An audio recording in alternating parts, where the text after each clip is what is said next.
नमस्कार दोस्तों, मैं देवेंद्र शर्मा आपके अपने YouTube चैनल देव एस्ट्रोलॉजी पर स्वागत करता हूं। दोस्तों, आज का विषय हमारा, जैसे कि आप देख रहे हैं, कुंडली में भूमि का योग। यानी अपनी कुंडली में देखें आपके पास मकान और भूमि का योग आपकी कुंडली में बनता है या नहीं। तो दोस्तों, आओ शुरू करते हैं इसे सीखने की प्रक्रिया को आगे बढ़ाते हुए। आज हम अपनी कुंडली में देखेंगे कि भूमि और भवन दोनों का योग है या नहीं। तो आओ दोस्तों शुरू करते हैं। ये दोस्तों मैंने उदाहरण के तौर पे मेष लग्न की कुंडली ली है, क्योंकि यहाँ पर पहले भाव को दोस्तों लगन बोलते हैं। पहले भाव में 1 नंबर लिखा हुआ है, 1 नंबर यानी मेष राशि। तो ये मेष लग्न की कुंडली हुई दोस्तों। ठीक है दोस्तों, अब इसमें जो भूमि और भवन का स्वामी है वो हम चौथे हाउस से देखते हैं दोस्तों। यहाँ से देखते हैं हम मकान या प्रॉपर्टी। ठीक है दोस्तों, तो इसमें सबसे पहली थ्योरी क्या काम करेगी दोस्तों। सबसे पहले हम किसके बारे में देख रहे हैं, किसके पास भूमि होनी चाहिए, यानी लगन। यानी यहाँ पर जहाँ तक खुद होता है, ये जिसकी कुंडली है उसको पहला भाव उस आदमी को रिप्रेजेंट करता है, तो इसको लगन बोलते हैं दोस्तों। तो यहाँ पर पहले भाव में क्या लिखा है, 1 नंबर राशि। ठीक है दोस्तों, तो यहाँ पर 1 नंबर राशि लिखी है। एक नंबर राशि मेष राशि, और मेष के स्वामी कौन हुए दोस्तों, मंगल देवता। ठीक है दोस्तों, इसके स्वामी हुए मंगल देवता। और अब दोस्तों चौथे भाव के स्वामी, चौथे भाव में 4 नंबर राशि है, यानी कर्क राशि है। कर्क के स्वामी हुए चंद्रमा। ठीक है दोस्तों, अब पहले थ्योरी में क्या है, या तो लग्नेश चौथे भाव में हो और चौथे भाव का स्वामी लगन में हो।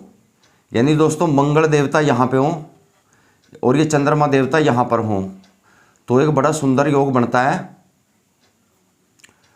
भूमि और मकान का। तो ऐसे जातक के पास जरूर भूमि और मकान जरूर मिलेंगे दोस्तों। मकान का योग पक्का है ऐसे जातक की कुंडली में। ठीक है दोस्तों, उसके बाद यदि चंद्रमा भी यहाँ पे बैठ जाए लग्नेश के साथ में, तो भी एक अच्छा योग बनता है। या फिर ये चौथे भाव के स्वामी चंद्रमा यहाँ पर मंगल देवता के साथ बैठ जाए, तो भी बहुत अच्छा योग बनता है मकान का। ठीक है दोस्तों, पहली थ्योरी तो ये थी दोस्तों कि लग्नेश या तो चौथे भाव में हो और चौथे भाव का स्वामी लगन में हो, तो ये एक प्रबल योग है। अब दूसरी बात करते हैं दोस्तों, लग्नेश और चतुरेश की स्थिति। दूसरी बात दोस्तों, लग्नेश और चौथे भाव का स्वामी कहाँ पर बैठे हैं दोस्तों। चौथे भाव का स्वामी चंद्रमा और पहले भाव के मंगल। तो इस कुंडली में मंगल और चंद्रमा की स्थिति, मंगल और चंद्रमा कहाँ पर बैठे हैं, केंद्र में बैठे हैं दोस्तों। केंद्र किसको बोलते हैं, इस भाव को, पहला, चौथा, 7वां और 10वां, ये केंद्र भाव हो गए दोस्तों। और पहला,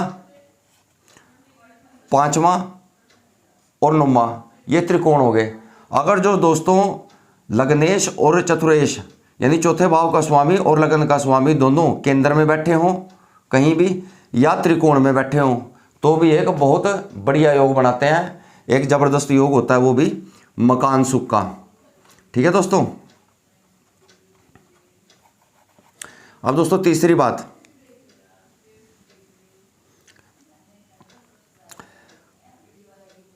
अब दोस्तों जो भूमि के और भवन के कारक ग्रह हैं दोस्तों, भूमि के कारक ग्रह शनि देवता जो हैं वो खेती वाली जमीन के कारक ग्रह हैं। ठीक है दोस्तों, और जो मंगल देवता है वो मकान के कारक हैं।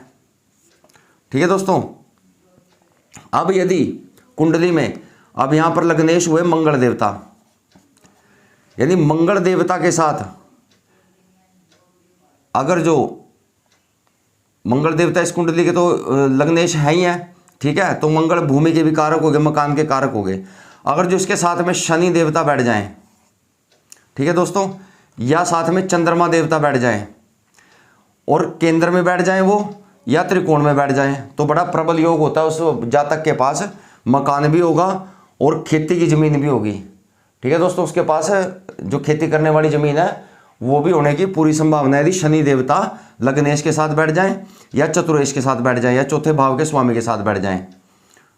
ठीक है दोस्तों, और ये केंद्र में हो, 1, 4, 7, 10 में हो या 1, 5 और 9 में हो, तब यह योग बड़ा प्रबल बन जाता है दोस्तों।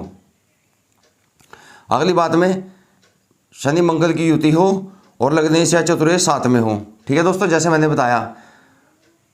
अब दोस्तों किसी भी भाव में शनि और मंगल साथ बैठ गए, मान लो शनि और मंगल यहाँ साथ बैठ गए और इसके साथ में लग्नेश। अब यहाँ पे लगन में 1 नंबर राशि है तो ये मेष लगन है, तो दोस्तों यहाँ पे किसी का सपोज करो 5 नंबर है, तो यहाँ पे कौन हो गए लग्नेश, सूर्य देवता हो गए, तो इनके साथ में सूर्य देवता बैठ जाए तो ये बड़ा प्रबल योग बनाते हैं दोस्तों जमीन का और जायदाद का। ठीक है दोस्तों,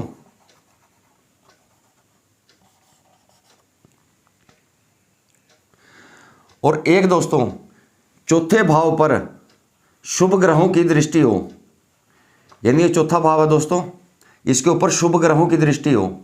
शुभ ग्रह की दृष्टि कैसे, अब यहाँ पर मान लो चंद्रमा बैठे हों या गुरु हो, बृहस्पति हो या फिर शुक्र देवता हो या बुध देवता हो। ठीक है दोस्तों, या तो इनकी दृष्टियाँ हो इस पर या इसमें चतुर्थेश के साथ यानी चौथे भाव के स्वामी के साथ या तो बुध देवता बैठे हों या शुक्र देवता हों या बृहस्पति देवता हों, तब भी एक बड़ा प्रबल योग बनता है जब तक के भाग्य में मकान का सुख पाने का।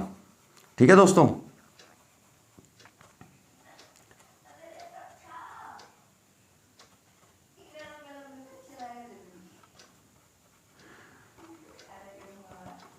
तो ये कुछ योग थे दोस्तों। पहला था लगन का स्वामी चौथे भाव में और चौथे भाव का स्वामी लगन में हो। ठीक है दोस्तों, फिर दोनों की स्थिति के लग्नेश और चतुर्देश की स्थिति, यानी वो कहाँ बैठे हैं, केंद्र में बैठे हैं और त्रिकोण में बैठे हैं, तो अच्छा योग बनता है दोस्तों। यदि 6, 8, 12 में चले गए तो विपरीत राज्यों की स्थिति को छोड़कर फिर यह योग नहीं बनता। या चौथे भाव का स्वामी नीच का होकर के बैठ जाए या लग्नेश नीच का होकर के बैठ जाए तो ये योग बहुत कम बनते हैं कुंडली के अंदर। ठीक है दोस्तों, अब कारक ग्रह की दृष्टि हो, कारक ग्रह के साथ हो। कारक ग्रह कौन हो गए दोस्तों, शनि और मंगल। शनि मंगल के साथ लग्नेश हो या चतुरेश बैठा हो, केंद्र में हो या त्रिकोण में हो, तब भी एक योग बनता है दोस्तों। अब शनि मंगल की युति हो साथ में, ठीक है दोस्तों, और किसी भी भाव में हो तब भी ये योग बनता है। और चौथे भाव पर शुभ ग्रहों की दृष्टि हो।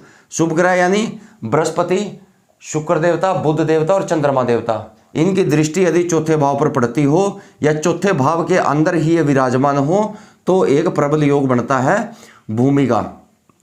ठीक है दोस्तों, तो ये कुछ योग थे दोस्तों कुंडली में।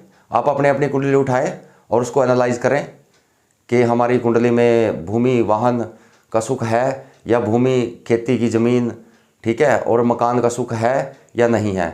तो दोस्तों आशा करता हूँ आपको जानकारी अच्छी लगी होगी। आपको जानकारी अच्छी लगे तो मेरे चैनल को सब्सक्राइब, लाइक और शेयर करना ना भूलें। यदि आप अपनी कुंडली का एनालाइज करवाना चाहते हैं तो मुझे कमेंट बॉक्स में लिखिए, तो मैं उसके जवाब देने की पूरी कोशिश करूँगा। तो दोस्तों कल फिर मिलते हैं एक नए योग के साथ, तब तक के लिए नमस्कार।